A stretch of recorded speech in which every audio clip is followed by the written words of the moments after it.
Anda sedang mendengarkan podcast Wawasan Hukum. Bukan sekedar wawasan, tapi juga berbagi ilmu pengetahuan. Assalamualaikum warahmatullahi wabarakatuh. Hai, apa kabar semuanya?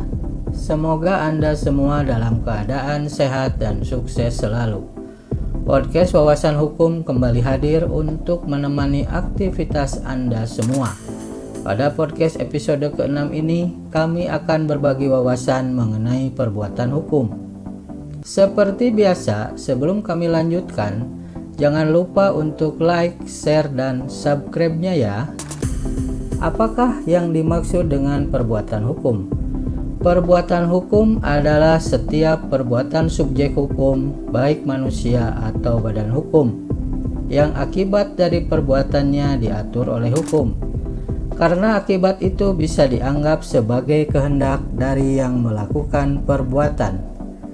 Pada dasarnya, banyak dari kita manusia sering tidak sadar bahwa apa yang dilakukan atau yang kita perbuat termasuk dalam kategori perbuatan hukum.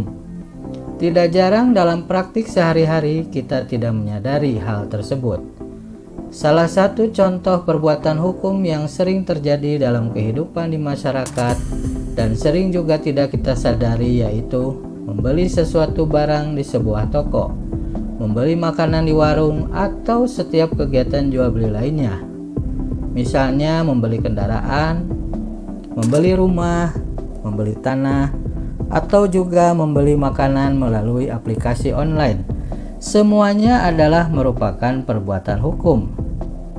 Contoh lainnya adalah melangsungkan perkawinan, mengadakan perjanjian, melakukan hibah, kemudian mewakafkan tanah, termasuk juga meminjamkan uang dan menerima pinjaman uang, juga melakukan adopsi anak. Semua termasuk dalam kategori perbuatan hukum. Semua perbuatan tersebut dikategorikan sebagai perbuatan hukum karena atas semua akibat dari perbuatan tersebut diatur oleh hukum. Bagaimana? Sekarang Anda sudah tahu apa itu perbuatan hukum. Semoga pembahasan mengenai perbuatan hukum yang telah kami sampaikan dalam podcast episode ke-6 ini bisa menambah wawasan hukum dan juga menambah pengetahuan kita semua. Saatnya kami undur diri. Sampai ketemu lagi pada podcast Wawasan Hukum episode selanjutnya. Terima kasih. Wassalamualaikum warahmatullahi wabarakatuh. Bye.